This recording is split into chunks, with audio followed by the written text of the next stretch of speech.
क्या तहरीक लब्बैक तहरीक तालिबान पाकिस्तान का रूप धार सकती है?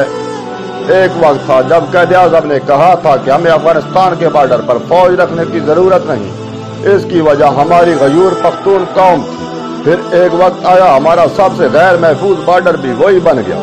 जो पख्तून हमारे मुहाफिज थे वो हमारे दुश्मन बन गए, हमारे दुश्मन इनको प्यारे लगने लगे।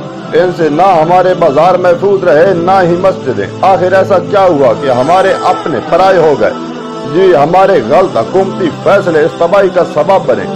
आज फिर हम एक ऐसे ही मोड़ पर हैं, तहरीक लब्बैक सड़कों पर है और हुकूमती रवैया खतरे की घंटी बजा रहा है। चंद साल पहले यही तहरीक लब्बैक नियाजी साहब को बड़ी प्यारी लग रही थी, आज कल अदम कैसे हो गई? हालांकि जो मंशूर इनका चंद साल पहले था वही आज भी है। वो गलत कर रहे हैं या ठीक, ये एक अलग मौजू है, लेकिन हुकूमती रवैया बहुत गलत है। मानता हूँ धरने में गलत लोग भी होंगे, लेकिन अक्सर व बेशतर इश्क नबी में निकले हैं। आज शेख रशीद साहब ने इनको दहशतगर्द करार देने की धमकी दी और साथ ही बैरूनी ताकतों से भी डराया। शेख साहब धरना देने वाले हमारे अपने हैं, पराये नहीं, जिनको आप घुंडों की तरह धमका रहे हैं। अगर तहरीक लब्बैक गलती पर है तो बहुत से तरीके हैं, इस मसले को सुलझाया जा सकता है। तशद्दुद और धमकियां कौन सा तरीका है? कुछ होश के नाखून लें।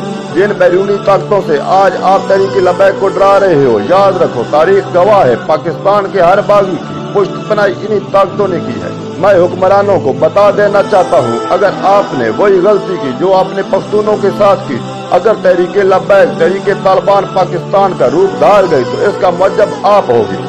अगर थोड़ी सी भी कौमी गैरत या ईमान है तो इस मसले को पुरअमन तरीके से निपटाओ। मेरे वतन के साथ जुल्म मत करो, मेरे वतन को खाना जंगी में मत धकेलो, मीर जाफर और मीर सादिक ना बनो। वस्सलाम।